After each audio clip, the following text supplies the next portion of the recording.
नमस्कार दोस्तों। क्या आप जानते हैं कि पाठक दो तरह के होते हैं। एक, वे जो उन पुस्तकों के बारे में बात करते हैं जो वो पढ़ते हैं, और दूसरे वे पाठक जो पुस्तक में जो पढ़ते हैं उस विचार के बारे में बात करते हैं। आप कौन से पाठक हैं? सोचें जरा। जी हाँ दोस्तों, मेरा नाम मधुकर मोखा है और आप मेरे साथ अभी रीड एंड राइज, पढ़ो व आगे बढ़ो चैनल में अत्यंत प्रभावकारी पाठकों की 7 आदतें, उसमें आज हम 5वीं आदत के बारे में बात करेंगे, जिसमें आप बहुत कुछ सीखने वाले हैं। यह आदत का जो टाइटल है, पढ़ें व विचार विमर्श करें। अंत तक मेरे साथ बने रहें। इसमें आप सीखेंगे कि कैसे ये जरूरी है, कैसे आप बहुत सारी किताबों को पढ़ सकते हैं, कैसे आपको वो याद रह सकती है जो आप पढ़ रहे हैं, और कैसे वो आपकी ज़िंदगी में उपयोग आ सकती है। हम ढेर सारी बातें करेंगे। एक तो छोटी छोटी कहानियाँ भी लेंगे, क्योंकि आप तो जानते हैं कि बिना कहानी के तो फिर मेरा पॉडकास्ट क्या होगा। जी हाँ दोस्तों, पहले हम जरूरी काम पूरा करते हैं, सुनते हैं आज का ज्ञान मोती। और ये मोती बहुत ही चुन चुन के आपके सामने ला रहा हूँ। मैं पहले भी कह चुका हूँ दोस्तों, मैं जो भी बता रहा हूँ वो सिर्फ मेरी वाणी है, मेरी आवाज़ है। बाकी ज्ञान तो उन सारे लेखकों का आभार, प्रकाशकों का आभार, जहाँ से मिल रहा है और ये पढ़ने से पता चल रहा है। तो अभी लुइस एल हिल की बुक, जो खुद को हील करने के 111 मंत्र, उसमें से मैं आपको ले रहा हूं। आज का ज्ञान मोती इस प्रकार है। मैं उन सभी चीजों को स्वीकार करता हूं जिनका मैंने स्वयं निर्माण किया है। यदि आप स्वयं को पूर्णतया, संपूर्णतया और पूरे तौर पर प्रेम नहीं करते हैं, तो आपने अपने जीवन पथ पर कहीं ऐसा करना नहीं सीखा है। आप इसे भूल जाएं, अनसीखा करें, अनलर्न करें, और आप अपने प्रति सदा यस रहें, जुड़ जाएं, अपने आप को स्वीकार करें। लेखिका कहती हैं कि मैं स्वयं को उसी प्रकार से स्वीकार करता हूं जैसा मैं हूं। मैं अपना समर्थन करता हूं, अपने ऊपर विश्वास करता हूं, और जहां पर भी हूं अपने आप को स्वीकार करता हूं। मैं स्वयं अपने हृदय के अंदर प्रेम में हूं, और मैं अपने दिल पर हाथ रखकर उस प्यार का अनुभव करता हूं जो मेरे हृदय में विद्यमान है। मुझे पता है कि मुझको इसी जगह और इसी समय स्वीकार करने के लिए सभी जगह हैं। मैं अपने शरीर को स्वीकार करता हूं, अपने भार, अपनी ऊंचाई, अपना व्यक्तित्व, अपना लिंग, सेक्सुअलिटी तथा अपने अनुभव, सब को स्वीकार करता हूं।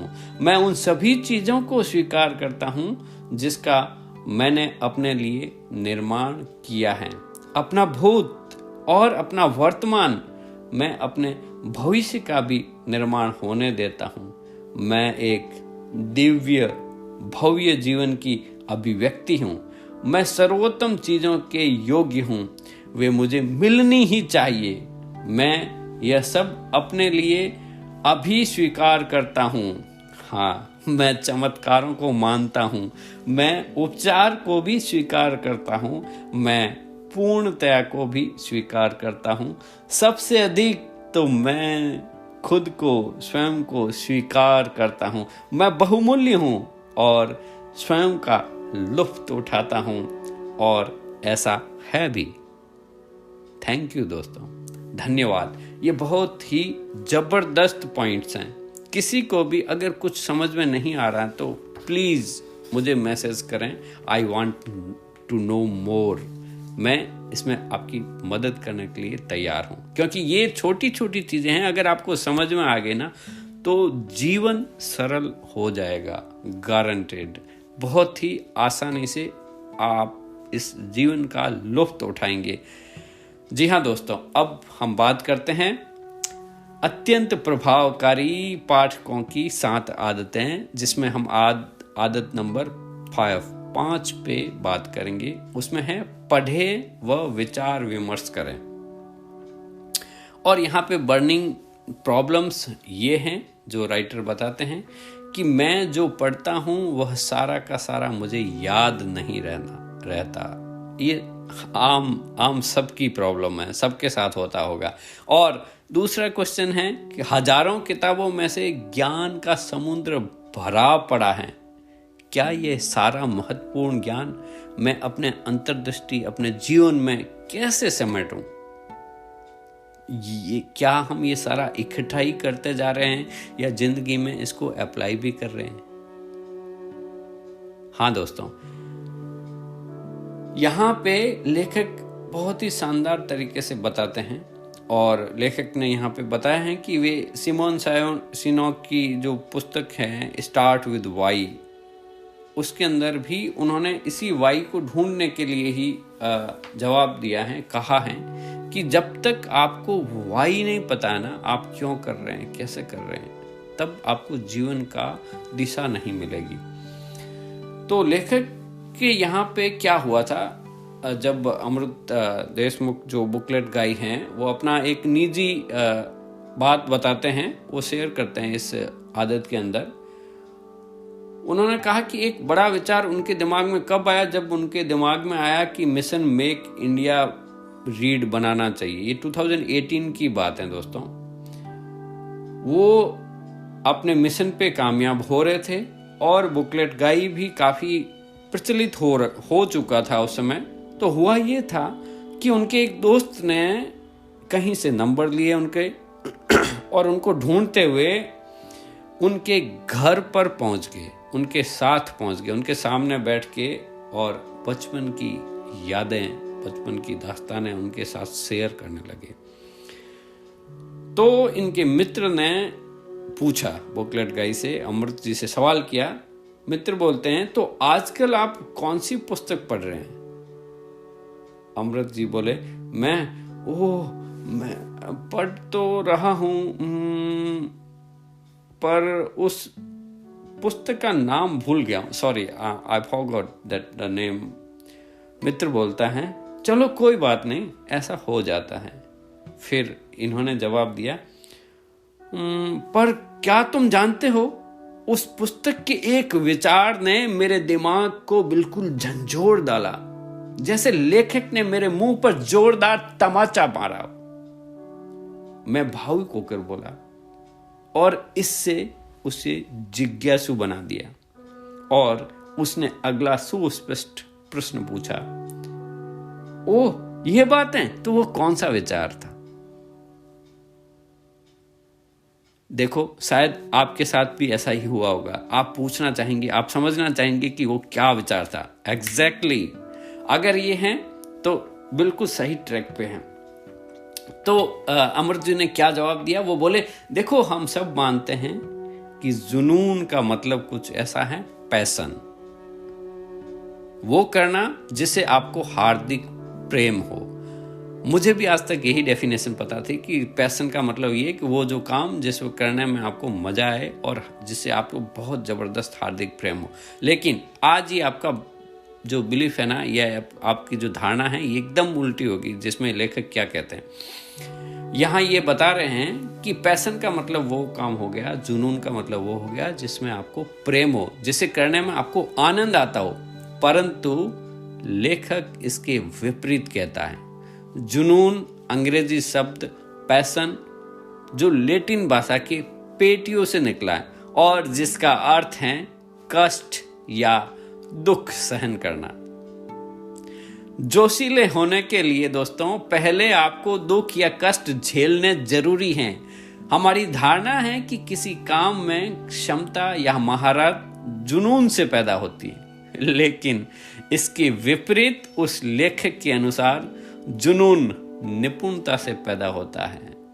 जब सचिन तेंदुलकर घंटों कष्टदायक समय बिताकर क्रिकेट की प्रैक्टिस और शारीरिक कार्य क्षमता बढ़ाने का अभ्यास कर लेते हैं, तभी हमें जान पाते हैं, तभी हमें पता चला कि वे कितने लगनशील हैं, उत्कृष्ट पैशनिस्ट खिलाड़ी हैं। पैशनिस्ट होने के लिए हर किसी को अपने तत्काल सुख आनंद को तिलांजलि देनी पड़ती है, छोड़ना पड़ता है और अपने खून पसीने और आंसुओं को एक मिशन, एक कर्तव्य, एक कला या परियोजना में खपाना पड़ता है। तब वह तप कर इतना शुद्ध हो जाता है 24 कैरेट गोल्ड की तरह, और दुनिया के लिए उसकी उपेक्षा करना मुश्किल हो जाता है। तब जाकर उसे पैशनिस्ट, तल्लीन, उत्कृष्ट, भावनाप्राण होने का खिताब मिल जाता है। ये डेफिनेशन है दोस्तों। आपको भी लगा ना झटका, मजा आया ना इसमें? अगर आया हो तो जरूर कमेंट बॉक्स में या जहां से भी वॉइस मैसेज करो या मुझे जरूर बताना कि कैसा लगा। यहां पे जो सामने बैठा था दोस्त आपकी तरह, उसने भी कहा, हे भगवान, ये तो आंखें खोलने वाली बात हुई। पैशन स्टीम फ्रॉम मास्टरी, जुनून तो महारत से उपजता है। वाह, फिर तो उस पुस्तक को पढ़ना चाहूंगा। क्या आपको याद है उसका नाम क्या है? यह उन्होंने स्ट्रेटेजी बना के ऐसे क्रिएट किया था, क्यूरोसिटी। क्योंकि जैसे ही आप क्यूरियस रहेंगे ना, आपकी बर्निंग डिजायर, आपकी इच्छा वो खींचने लगेगी दोस्तों। सिंपल सी बात। अभी आप भी यही चाहते होंगे कि मैं उस पुस्तक का नाम बता दूं। एग्जैक्टली, जी हाँ। तो हुआ ये, लेखक कहते हैं कि दिन बीतते गए, उसके 8 मिस कॉल, करीब 12 अनपढ़े व्हाट्सएप संदेशों के बाद आखिरकार उस पुस्तक का नाम मैंने बता ही दिया। और मैं आपको भी बता देता हूं दोस्तों, वह पुस्तक थी कॉल न्यूपोर्ट की लिखी so good they can't ignore you. So good they can't ignore you. मुझे आश्चर्य नहीं हुआ जब उस मित्र ने उस पुस्तक को खरीदने के लिए बहुत आतुर हुआ और उसने कहा तो वो मुझसे पुस्तक उधार ले गया। मतलब वो अमृत जी से वो पुस्तक उधार भी ले गया। और जब आपने किसी को कोई किताब भेंट में दी हो, अपनी पसंदीदा वस्तु बन गई हो, तो फिर वहां पे 2 चीजें जो हैं वो लेखक बताते हैं कि 2 तरह के पाठक बन जाते हैं। अब यहां पे ध्यान से सुनना दोस्तों। एक वे पाठक होते हैं जो सिर्फ उन पुस्तकों के बारे में बताते हैं जो वो पढ़ते हैं। हाँ, आपको पता है, मैंने ये पढ़ दी, मैंने फलानी बुक पढ़ ली, मैंने रिच डैड पुअर डैड पढ़ ली, मैंने ये पढ़ लिया, मैंने स्टार्ट विद वाई पढ़ ली। ऐसे ऐसे ऐसे नाम बताते रहते हैं। मैंने, ठीक है, मैंने थिंक एंड ग्रो रिच पढ़ लिया, ऐसे। तो एक तो वे पाठक हैं जो सिर्फ किताबों के नाम बताते हैं। दूसरे वे पाठक हैं जो पुस्तकें पढ़ते हैं, उसके बारे में बात करते हैं, मतलब उसके अंदर क्या है, जो पुस्तक में जो पढ़ते हैं, जो उसके थॉट्स हैं, जो उसके अंदर जो अंदर का जो ज्ञान है, उसके बारे में बात करते हैं। अब सरसरी तौर पे देखने पे उक्त दोनों पाठक पढ़ने की आदत का मामूली सा फर्क लगता है, परंतु दोस्तों जब आप गौर से देखेंगे ना, तो दूसरे पाठक पहले पाठकों की तुलना में थोड़ा बेहतर होते हैं। इससे क्या है कि पढ़ने व सुनने वालों के जीवन में गहरा अंतर आ जाता है। आपने देखा कि किस प्रकार मित्र ने अपने उस पुस्तक को सफलतापूर्वक प्रेरित किया, उसको कैसे आपने आगे उसको पढ़ने के लिए आपने स्टिमुलेट किया, उसको आपने प्रेरक का काम किया। तो यहाँ पे वो ऐसे ही बताते हैं कि हमें ऐसे लोगों को उसके लिए क्यूरियोसिटी पैदा करके और उसके अंदर जो मसाला है, विचार हैं, उसके बारे में बात करनी। टाइटल के बारे में बात करने से कुछ नहीं होगा। यदि आप चाहते हैं भारत देश आगे बढ़े, प्रगति करे, पठनशील बने, तो आप भी इस आदत को अपनाएं। आप भी जो भी किताब पढ़ें, उसके एक विचार, एक टॉपिक के बारे में सामने वाले को बात करें और उससे रिलेटेड हो। फिर देखिए वो कैसे आपके पीछे पड़ता है और पूछता है, और फिर उसकी क्यूरियोसिटी से वो बढ़ने लग जाएगा। उसके बाद क्या होगा कि जब आपका डिस्कशन होगा उस खास मुद्दों के ऊपर, उस खास बुक के ऊपर, फिर वो दोस्ती आगे बढ़ती जाएगी और वो उन दोस्त की भी धीरे धीरे धीरे पढ़ने की आदत, मैं तो कहता हूं लत लग जाएगी। और ऐसी लत अच्छी है दोस्तों। तो यहाँ पे नेक्स्ट टॉपिक पे आते हैं। मैं माफ़ी चाहूँगा आपसे क्योंकि ये थोड़े लंबे होते जाएंगे। मैं हालांकि बहुत ही एक्सट्रैक्ट निकाल के आपकी तरफ लेके आ रहा हूँ, फिर भी गुणवत्ता पे ऊपर मैं कोई कॉम्प्रोमाइज़ नहीं कर सकता, इसलिए थोड़े लंबे हो सकते हैं, मेरे साथ बने रहें। लेखक आगे कहते हैं कि जो पढ़ा है उसे बार बार दोहराओ। हाँ, टोनी बुचान अपनी पुस्तक यूज योर मेमोरी में भी यही कहते हैं कि आपको जो याद रखना है उसको बार बार दोहराओ। अब ये कैसे? जब आप किसी खास टॉपिक, उसके विचारों को बार बार आगे दूसरे दोस्तों को बताएंगे तो वो आपको याद रहेगा। और जी हाँ दोस्तों, आपको ये पता होगा कि ज्ञान बांटने से बढ़ता है। जितनी बार आप अपनी नॉलेज को, अपनी चीज़ों को शेयर करेंगे दूसरों दोस्तों के साथ, तो आपको तो याद रहेगा ही रहेगा। उनका फ़ायदा होगा हो तो होगा ही, लेकिन आपका खुद का भी ज़बरदस्त फ़ायदा होगा और धीरे धीरे वो सारी चीज़ें आपको याद रहने लग जाएगी। अब यहाँ पे एक और ख़ास मुद्दे पे बात करते हैं। हम बात करते हैं कि देखो, एक जर्नल ऑफ न्यूरोसाइंस के अंदर एक सर्वे हुआ था जिसके अंदर प्रोफेसर मार्गरेट मैक्रथी ने क्या कहा। वो सर्वे के अंदर ये आया कि हम दिन में, एक इंसान कम से कम 7,000 शब्द बोलता है। ठीक है, गणित को समझना आप, इसको आपको ऐसे समझना है कि 7,000 शब्द मतलब एक उपन्यास के एक पन्ने में करीब 250 शब्द होते हैं। तो एक दिन में हम एक किताब के 30 पन्नों जितना बोलते हैं।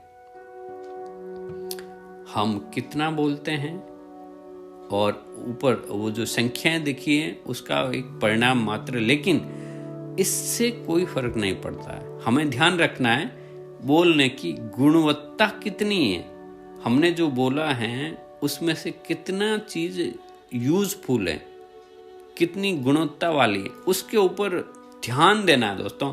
यहाँ पे राइटर कह रहे हैं कि उन्होंने एक पुस्तक पढ़ी जो फ्रैंकलिन डी रूजवेल्ट की पत्नी एलेनोर रूजवेल्ट की पुस्तक है इफ यू आस्क मी।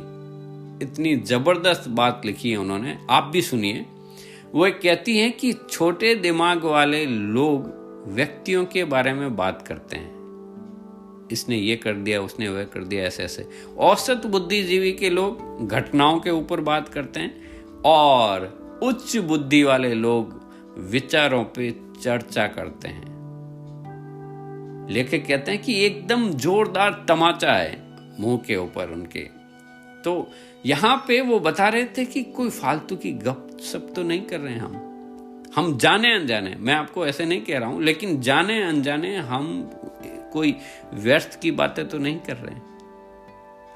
जरूरी है बोलना, सब चीजें जरूरी हैं, विनोद भी जरूरी, हंसी मजाक भी जरूरी है, लेकिन कहीं ज्यादातर समय हमारा ऐसे ही व्यर्थ तो नहीं जा रहा। ये सिर्फ चेक करने के लिए दोस्तों। यहाँ पे एक शानदार कहानी जो उस समय हुई थी, देखो आप इससे सीखना कि महान विचारक दार्शनिक सुकरात जो विश्वविख्यात हैं आप सभी, उनके पास वो ज्ञान को कितना महत्व देते थे और एक 3 लेयर की फिल्टर कैसे यूज करते थे, वो छलनी कैसे यूज करते थे। क्या आप भी जानना चाहेंगे वो 3 लेयर वाली छलनी? ये पॉइंट समझ में आ गया ना आपको, तो आज का दिन बन गया, इसका टेकवे हो गया पूरा का पूरा। हुआ क्या था कि इस सुकरात के पास एक उनका परिचित दोस्त मिलने के लिए पहुंचा और उन्होंने बोलना शुरू किया। क्या आपको पता है मैंने अभी अभी आपके एक मित्र के बारे में क्या क्या सुना? जैसे हम लोग नहीं कहते हैं, क्या आपको पता है आपके बारे में उसने क्या कहा, या वो अभी अभी आपके बारे में, मैं वहां आया था, वो क्या ऐसे ही। तो सुकरात ने क्या कहा, एक क्षण के लिए रुकिए। सुकरात ने उनकी बात को काटते हुए रोका। इससे पहले कि आप मुझे उस बारे में बताएं, मैं आपको एक परीक्षण के दौरान गुजरना चाहता हूं, मैं आपको गुजारना चाहूंगा, और इसका नाम है ट्रिपल फिल्टर, 3 बार की छलनी परीक्षण, ट्रिपल फिल्टर। आपको भी ये करना है दोस्तों, अगर आप आगे बढ़ना चाहते हैं। 3 बार की छलनी, उस परिचित ने बड़ी विस्मयता से कहा। बिल्कुल ठीक सुना आपने, सुकरात बोले, इससे पहले कि आप मेरे मित्र के बारे में कुछ बताएं, मैं आपको इस छलनी परीक्षण से गुजारना चाहूंगा। और पहली छलनी है सत्य। क्या आपने सुनिश्चित किया है कि जो आप कहने जा रहे हैं वह बिल्कुल सच है? परिचित ने जवाब दिया, नहीं, मैंने तो ये सुना मात्र है और वही मैं आपको बताना चाहता हूं। बहुत अच्छा, तो आप सुनिश्चित नहीं हैं जो आप बताने जा रहे हैं वह सत्य है या झूठ है। चलिए दूसरी छलनी का परीक्षण करते हैं। यह है अच्छाई की छलनी। अच्छा, आप ये बताइए, क्या आप जो बताने जा रहे हैं मुझे वह उसकी अच्छाइयों के बाबत है? क्या आप उनकी मेरे मित्र की अच्छाइयां बताने जा रहे हैं? परिचित ने जवाब दिया, नो, नहीं। दरअसल तो यह बात आप उसकी किसी बुरी बात के बारे में मुझे बताना चाहते हैं, लेकिन उसके सत्य होने के बारे में भी आप सुस्पष्ट नहीं हैं। अच्छा, लास्ट, अब आपको तीसरी छलनी के परीक्षण से भी गुजरना पड़ेगा। क्या आप गुजर सकते हैं? और वह है उपयोगी होने की छलनी। क्या वो बात आप मुझे बताना चाहते हैं वह मेरे लिए उपयोगी है? परिचित ने जवाब दिया, नहीं, ऐसा नहीं सोचता, ये परिचित ने कहा। तो सुकरात बोले, ठीक। सुकरात ने आखिर में कहा, जो आप मुझे कहने आए हैं वह न तो सत्य हैं, न ही वो अच्छी हैं और न ही उपयोगी हैं। तो ऐसी बात आप मुझसे कह ही क्यों रहे हो? कितनी जबरदस्त बात दोस्तों, और हम सुने भी क्यों? उनका भी समय जा रहा है और हमारा भी समय जा रहा है। हमें इन तीन छलनी से तोल मोल के बोलना है और सुनना भी ऐसे ही है, क्योंकि जाने अनजाने सामने वाले से भी ये आ सकता है। क्या है, रिपीट कर लेते हैं। पहली चीज, क्या वो बातें सत्य हैं? क्या वो बात अच्छी है? और क्या वो बात उपयोगी है? ऐसे ही दोस्तों, अगर ये फॉर्मूला समझ में आ गया तो फिर वाह, क्या बात है। तो हम इस मुद्दे के ऊपर आगे बढ़ेंगे और ध्यान रखेंगे दोस्तों कि ऐसे ही दिन भर चलते फिरते सोचते वक्त हम इन चीज़ों का ध्यान रखें।